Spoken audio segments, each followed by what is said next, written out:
Full stop के समस्त दर्शकों, एक बार आप सबका पुनः मैं अपने इस मंच पर हार्दिक स्वागत एवं अभिनंदन करता हूँ। आज हम आपको एक फौजी से मुलाकात कराने जा रहे हैं। फौजी के लिए भारत की जनता में बहुत ही गहरा सम्मान रहा है और सभी प्रत्येक फौजी को बहुत ही सम्मान के नज़रिए से देखते हैं। लड़की हो, लड़के हो, औरतें हों, समाज के बुजुर्ग हो, सब अगर वर्दीधारी व्यक्ति को देख लेते हैं और फौजी है तो हो सकता है, संभव है कि कोई चारपाई में बुजुर्ग बैठा हो तो वो भी खड़ा हो जाएगा। गांव में ऐसा होता आया है कि फौजी जा रहा है, सबका जी करता है कि सलाम कर लें। आज जिस फौजी से मैं आपकी मुलाकात कराने जा रहा हूँ, ऐसे व्यक्ति को आपको एक बार फिर से सलाम करने का मन करेगा, क्योंकि बड़ा मुद्दा होता है बेरोजगारी का, बड़ा मुद्दा होता है रोजगार का। और हमेशा एक रोना रोया जाता है हमारे समाज में कि रोजगार नहीं है, बड़ी बेरोजगारी फैली है, हमारे बच्चे फौज में नहीं जा पा रहे हैं, हमारे बच्चे पुलिस में नहीं जा पा रहे हैं। रोने से बेहतर है कुछ कुछ करके दिखाना है। अगर आप करोगे तो भगवान कृष्ण ने भी कहा है कि कर्म करो, परिणाम देने की तो मतलब जो है परिणाम मैं दूंगा, परमात्मा देते हैं। उन्होंने कहा था कर्म करो, फल की इच्छा मत करो, फल मिलना तय है चूंकि, इसलिए उन्होंने कहा था। तो बहुत बहुत स्वागत है आज आपका हमारे इस फुल स्टॉप के मंच पर। जी, नाम है, प्यार से लोग इनको लाला फौजी कहते हैं और प्रदीप शुक्ला वैसे लिखते हैं। लेकिन प्रसिद्ध कैसे हुए आप लाला फौजी के नाम से, और क्या ऐसा एम रहा जो आपने नौकरी छूट जाने के पश्चात रिटायरमेंट के बाद करना चाहा था? जी। मैं प्रदीप शुक्ला, लाला फौजी यूथ आइकॉन चित्रकूट। जैसे कि मैं सबसे पहले तो आपका अभिवादन करना चाहता हूं कि आप मुझे इस इंटरव्यू के काबिल समझा, और मैं अपने समस्त आपके चैनल के माध्यम से या समस्त जो आपकी टीम है उसके माध्यम से मैं समाज को मैसेज देना चाहता हूं। जैसे कि आप सभी जानते हैं, जो मेरा आज इंटरव्यू आप ले रहे हैं, जो आपके सवाल है उसका मैं जवाब देना चाहता हूँ। मैं भारतीय सेना की इंडियन आर्मी से मिसाइल रेजिमेंट से रिटायर्ड पर्सन हूँ। मैं 18 साल सर्विस करने के बाद 31 जुलाई 2017 को रिटायर्ड हुआ था। तो जो एक भाव जागा था, भाव ये जागा था कि जैसे कि आप देखते हैं कि पहले सुविधाओं का अभाव हुआ करता था। पाठा क्षेत्र मतलब चित्रकूट जिला पाठा से नवाजा जाता था और यहाँ पहले दसवीं को बहुत ही ज्यादा प्रभाव था। अब चूंकि धीरे धीरे संख्या कम हो गई है और कम हो ही गई है। तो मैं जब सूटकेस लेकर के वर्दी पहन के अपने मानीपुरी रेलवे स्टेशन में उतरा करता था और जब उस क्षेत्र में जाया करता था तो मैं एक सर्वे करता था, क्योंकि सर्विस में था। सर्वे किया तो मुझे किसी फोर्स में, यानी मिलिट्री में या चाहे पुलिस बल में हो, चाहे सीआईएसएफ में हो या पैरामिलिट्री फोर्सेस में हो, मुझे कोई लड़का दिखाई नहीं देता था। अब चूंकि मैं भी आधुनिक लड़का था, मैं भी पढ़ा लिखा लड़का था, उस समय मैथ से मैं 12th किया था। तो जब मैं आता तो मेरी एक पीड़ा थी कि चाहे जो हो जाए, मैं जिस दिन भी यहाँ से रिटायर्ड होऊंगा, चूंकि मुझे मोह भंग हो, मेरे पिताजी भी बीएसएफ में थे। बीएसएफ में जब उनकी मृत्यु हो गई तो मुझे एक भाव जागा कि जब जन्मदाता ही खत्म हो सकता है तो इस जीवन में सब कुछ नश्वर है, जाना सबको है। तो मैं अपनी रोजी रोटी की व्यवस्था कर चुका हूँ। और मेरा पाठा आज की सुविधाओं से वंचित है, सर्विस तो बहुत दूर की बात है। तो मैं 31 जुलाई 2017 को रिटायर्ड हुआ था। उसके बाद मैंने 6 महीने के बाद मैंने एक निःशुल्क camp, Shri Markandey pre army training centre निःशुल्क, मेरा व्यक्तिगत मकान से मैंने एक कमरे से वो अभियान चलाया था। वो मैंने अभियान चलाया तो मेरे अकादमी में एक लड़का आया। अच्छा। एक लड़के को मैंने पढ़ाया, प्रभु कृपा थी, ईश्वर कृपा थी, कामतानाथ की कृपा थी। पहले ही भर्ती में वो लड़का टॉप निकल गया। अच्छा, मतलब पहले ही भर्ती में एक को ही आपने एजुकेशन लिया, ट्रेनिंग दिया, और उसके बाद उसका सिलेक्शन हो गया। उसका सिलेक्शन हो और उस लड़के ने फतेहपुर बिहार के अंदर फिजिकल टॉप निकाल दिया। किसी कारण से हाइट में छोटा हो गया, वो हो नहीं पाया, लेकिन मेरिट तक पहुंचा। उससे अलग जगह मेरी अकादमी में लगभग 30-40 बच्चे आने शुरू हो गए। दोबारा भर्ती हुई, मैंने फिर भेजा, रिटर्न निकलवाया। कोविड चूंकि थोड़ा प्रभावित कर दिया था मुझे। फिर मेरे सबको प्रभावित किया है।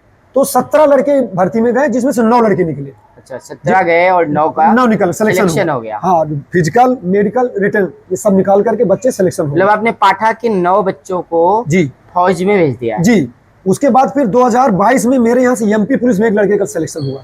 एमपी पुलिस में एक लड़के का सिलेक्शन हुआ। फिर जब प्रभु कृपा थी, जब 2023 में जब भर्ती निकली, फिर मैंने अपनी अकादमी से 22 बच्चे भर्ती भेजे। 22 में से 7 का फिर सिलेक्शन हो गया। जब 22 में से 7 का फिर सिलेक्शन हो गया।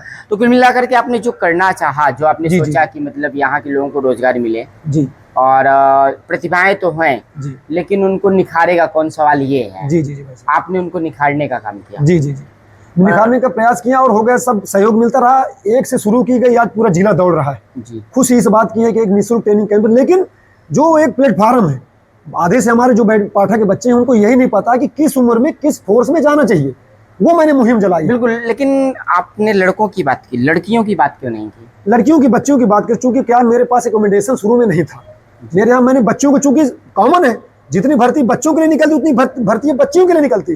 भारतीय सेना के अंदर सीएमपी एक पोस्ट है, सेंट्रल मिलिट्री पुलिस, उसमें सिर्फ बच्चियां ही जाती हैं। लेकिन एकोमोडेशन का अभाव होने के कारण अब सुविधाएं जैसे बढ़ी मैंने बच्चों के लिए कर दिया। आज अच्छा। अपने पाठक की बच्चियां आ रही हैं उसमें, बेटियां आ रहे हैं 7 बच्चे मेरे यहाँ कंटिन्यू 7 बेटियों को आप ट्रेनिंग दे रहे ट्रेनिंग हो? दे रहा हूँ अच्छा। जी। और पाठक आज के 150 लड़का मेरे यहाँ निःशुल्क कैंपस ज्वाइन करता है। और उसमें देखिए मैं आपको बता देता हूँ कि हर बच्चे को मैंने ये बता दिया है कि कौन बच्चा किस कैटेगरी में जाएगा। विषय ये है जो 17 साल का बच्चा है और हाई स्कूल हाँ, पास है बिल्कुल। उसके लिए क्या एप्लीकेबल है। बिल्कुल। तो मैंने अब जिले में लगभग सपा inter college, GIC inter college, Adarsh inter college, स्वर्गीय दादू भाई इंटर कॉलेज और इटावा। मतलब कैटेगरी की बात आप ऐसे कर रहे हो कि तुम होमगार्ड के लायक हो, सिपाही के लायक हो, सिपाही कि के दरोगा के लायक हो? जी। हाँ? भारतीय तो सेना ये तय कर लो पहले। जी जी जी जी। अच्छा, भारतीय सेना के अंदर भी कई ब्रांच है, तो मैं ये देखता हूँ कि ये लड़का इसमें क्वालिफाई कर सकता है, इसमें नहीं जा सकता, तो वो एक बड़ी पहल है। अच्छा, भारतीय सेना के मेडिकल और फिजिकल काफी टफ हुआ करता है, तो वो व्यवस्था हम पहले से बता देते हैं कि बेटा ऐसा होगा ऐसा होगा, तो उनको कोई दिक्कतें नहीं आती। इसलिए आज प्रभु कामतानाथ की कृपा से हमारा संपूर्ण यूथ पाठा दौड़ रहा अच्छा, है। बड़ा जातियों का भी घालमेल रहता है हमारे यहाँ, तो बड़ा जातिवाद बुंदेलखंड में चलता है। आपने सैनिकों की बात की, सैनिक सेना में कोई जाति नहीं होती है, लेकिन क्या आपने कभी ये देखा है कि कौन सी जाति के व्यक्ति को, कौन सी जाति का युवा है, कौन सी जाति की युवती है जिसको आप ट्रेनिंग दे रहे हो? कोई नहीं, मेरे लिए संपूर्ण जितना मेरा पूरा जिला है यूथ पाठा है। मैंने कसम खाई है कि पाठा को वीर बना के छोड़ूंगा। ऐसा तो नहीं था कि ब्राह्मण थे तो कहो नहीं मैं ब्राह्मण ही करूंगा, ऐसी कोई व्यवस्था तो नहीं है। मैं एक भारतीय सेना का जवान हूँ, मैं भी स्पेशल फोर्स रिटायर्ड पर्सन हूँ। और मैंने मेरे अंदर एक जो जज्बा है सिर्फ मेरे लिए यूथ पाठा। एक लगभग वो जो कहावत बड़ी पुरानी हमारे यहाँ सुनी जाती है, आजकल भी ऐसे लोग तैयार हैं, कह देते हैं नहीं ब्राह्मण तो ब्राह्मण तो ब्राह्मण, ऐसा तो नहीं देखते? नहीं, ऐसा भाव मेरे अंदर नहीं है। मेरे लिए एक ही बार राष्ट्रवाद का मैं प्रेमी हूँ। मैं संपूर्ण जितने भी मेरे बच्चे, मेरे कदम जितने भी बच्चे आते हैं और आप सोशल मीडिया के माध्यम से देखते भी रहते हैं, मैं सबको एक नजर से मतलब राष्ट्र भावना से, मेरा चूंकि राष्ट्र प्रेमी व्यक्ति हूँ। बिल्कुल, चूंकि आप पाठा से हो और सेना से हो और आपने कहा राष्ट्रवाद के आप भक्त क्या है, प्रेमी है? प्रेमी हूँ, प्रेम है आपको राष्ट्रवाद की इस विचारधारा से, मतलब आपको जातिवाद की उस सीमा रेखा से आप परे हैं। परे हूँ। जातिवाद की सीमा रेखा के अंदर भी बहुत सारे लोग आपको मिलते होंगे आपके क्षेत्र में? जी मिलते हैं। चुनाव के समय बहुत सारे लोग मिल जाते हैं? चुनाव के समय लोग आते हैं, लेकिन देखिए मेरे लिए संपूर्ण जो मेरी युवा शक्ति पाठा है, मैं उनसे नहीं। अच्छा, राजनीति एक विषय अलग है, समाज सेवक विषय अलग है। बिल्कुल। मैं एक सोशल वर्कर हूँ। हाँ। मैं पहले तो ये क्लियर कर देना चाहता हूँ कि मैं राजनीतिक व्यक्ति हूँ ही नहीं। मुझे चित्रकूट जिले का यूथ आइकॉन चुना गया। मैं संपूर्ण राष्ट्र, चाहे कोई भी दल हो। कब चुना गया आपको? मुझे सन 2020 में उत्तर प्रदेश सरकार द्वारा जिले का यूथ आइकॉन चुना गया। तो ये सरकार द्वारा होता है कि जनपद के द्वारा होता है, कैसे होता है? ये सरकार के द्वारा होता है, लेकिन जिले का उसमें एक आदर्श युवा चुने जाते हैं। अच्छा, उसमें मेरा चयन हुआ। अच्छा, उसमें आपका चयन हुआ? जी जी, आदरणीय योगी द्वारा मुझे सम्मान मिल चुका है। तो मेरे लिए समस्त युवा, समस्त दल, चाहे किसी भी दल से मुझसे क्या लेना देना, और जो दल की और आपको अपने इसी कार्य की बदौलत ये सम्मान मिला था? जी जी, ट्रेनिंग देने की बदौलत कि आपने युवाओं को ट्रेनिंग दी है, इसलिए आप यूथ आइकॉन हो। सोशल वर्क के बताने के लिए होना चाहिए ना कुछ कि मतलब मैं यूथ आइकॉन क्यों हूँ। जी जी जी, ये तो बताना चाहिए ना। जी जी जी, उसके कारण क्या है बनने के लिए? तो मैं भी कह दूं कि मैं यूथ आइकॉन हूँ, मैं आपका सबका आदर्श हूँ, मैं कह सकता हूँ भाई मैं आदर्श हूँ, लेकिन मेरे पास बताने के लिए क्या है कि मैं क्यों हूँ। देखिए क्या है आपके पास, और जो लोग बनते हैं क्या है आपके पास बताने के लिए? दूसरा एक 2-3 कारण हैं जो आपके द्वारा ही बताए जाते हैं, समाज के द्वारा ही देखे जाते हैं। व्यक्तिगत कोई कारण तो बता नहीं सकता, लेकिन अपने जो कार्य है, मेरा एक अलग थी कि पाठा में अपने चित्रकूट जिले में एक सैनिक क्रांति लाना, वो मैंने लाई है। मेरा एक प्रयास है कि पाठा को मैं वीरभूमि बना के छोड़ूंगा।